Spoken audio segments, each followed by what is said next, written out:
Ce sont 300 Syriens qui sont Pékin de Bahut. Oh, Pékin de Bahut, viens nous l'attendons tous. Nous leur ferons tant de chahuts qu'à la pompe, ils en seront revenus.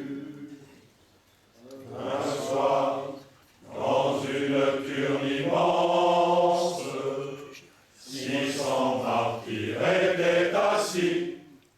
Les uns disaient: ah, quelle chance! Dans 6 mois nous serons partis. Les autres d'un air lamentable, contemplant leurs anciens avachis, disaient: dans 6 mois, pauvres diables, comme nous serons abrutis. Oh, Pékin de Bahut, viens nous l'attendons tous. Nous leur ferons tant de chahuts qu'à la pompe, ils en seront revenus. Donc, moralement, la carte de Provence peut passer sous la table. Dans l'espoir de Saint-Cyr, balisé sur de noirs bouquins, puissiez-vous ne jamais réussir, c'est le vœu de vos grands anciens. Si vous connaissiez les horreurs de la pompe et du bataillon, vous préféreriez les douceurs de la vie que les Pékins ont. Sous la table, les bazars.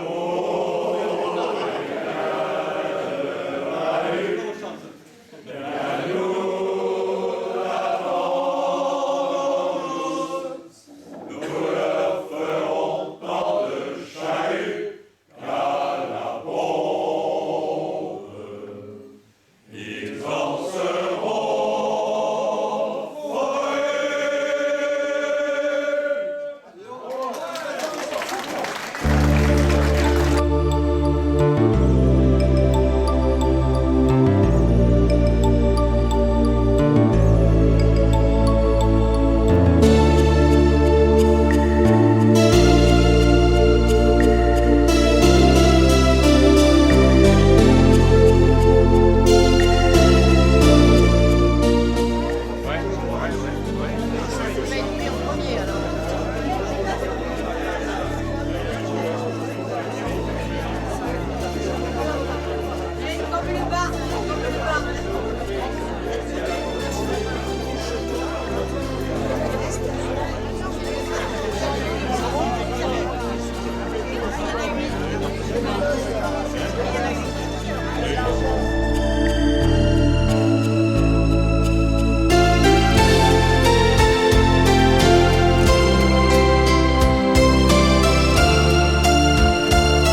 15 km du nord au sud, nord-sud, 5 km d'est en ouest.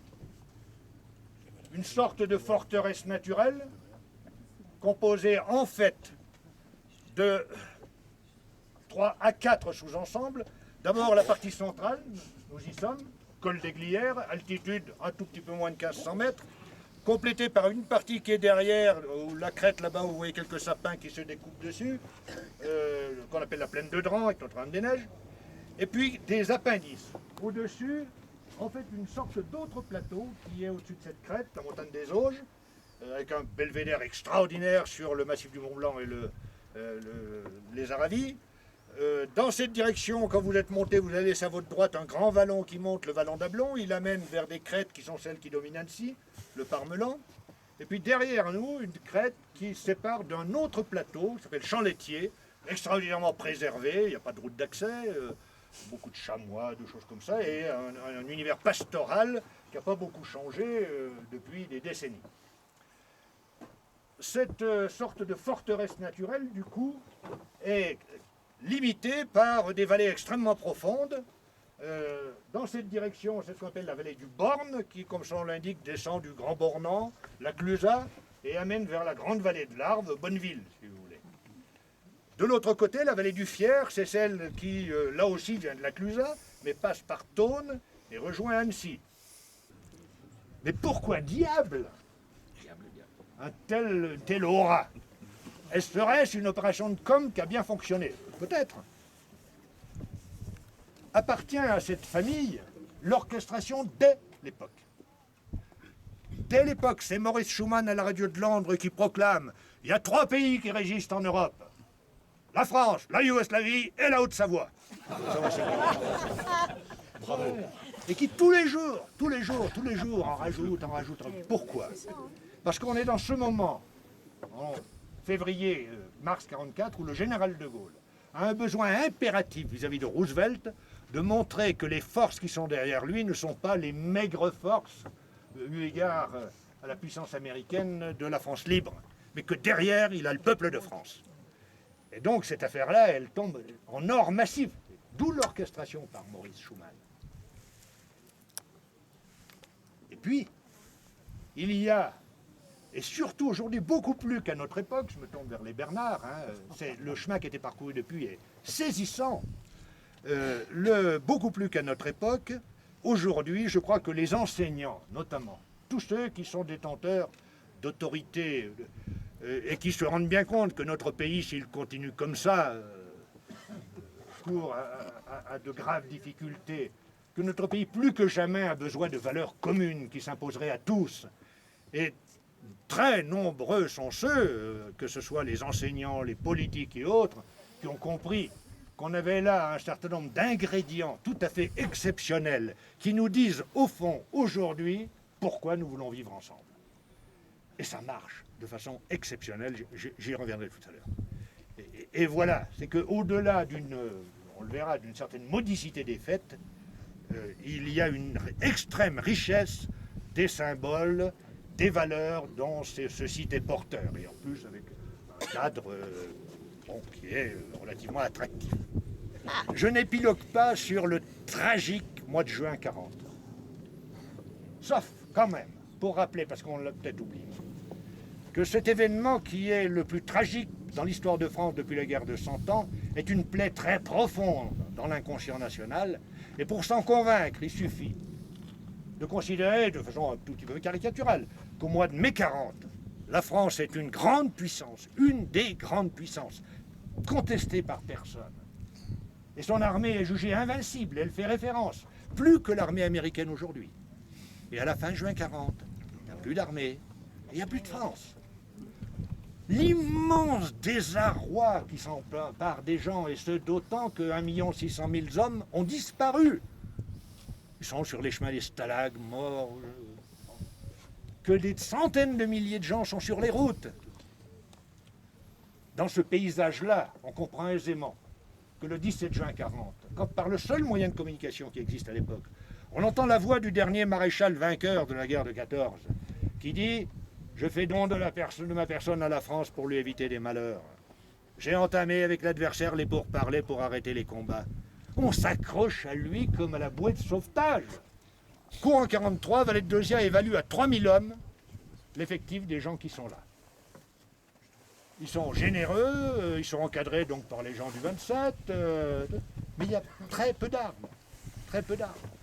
Donc il n'a de cesse de solliciter Londres pour avoir de l'armement. Une mission est envoyée à l'automne ici, avec un représentant de la France libre, dénommé Rosenthal, dit Cantinier, et un officier anglais qui s'appelle Heslop. Le compte-rendu qu'ils font semble être convaincant parce que Churchill lui-même, en janvier 1944, décide d'armer les maquis de Haute-Savoie. Mais ça ne va plus être le parachutage de quelques armes au coin du bois. C'est un parachutage, des parachutages énormes. Sous la pleine lune, il y a deux repères que le pilote anglais le plus maladroit ne pourra pas rater. C'est le lac d'Annecy d'un côté, le lac de Genève de l'autre. Et le plateau des Glières est en plein milieu. De surcroît, vous êtes devant la zone de parachutage, elle est là. Exactement là. Vous voyez le relief, les feux qu'on va allumer ne seront pas visibles des vallées alentours. C'est le terrain idéal. Et le lieutenant Théodose Morel, dont j'ai parlé tout à l'heure, qui a pris le pseudonyme de Tom dans la Résistance, reçoit mission de venir organiser ce réceptacle pour les parachutages. Et on monte avec l'objectif de recevoir les parachutages de la Lune de février. Donc vous voyez, cette grande unité que revêt dès ce moment-là, ça leur parle aux gars qui sont là, les Savoyards.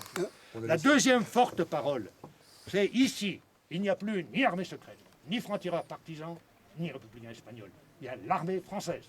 Alors nous, ça nous paraît évident.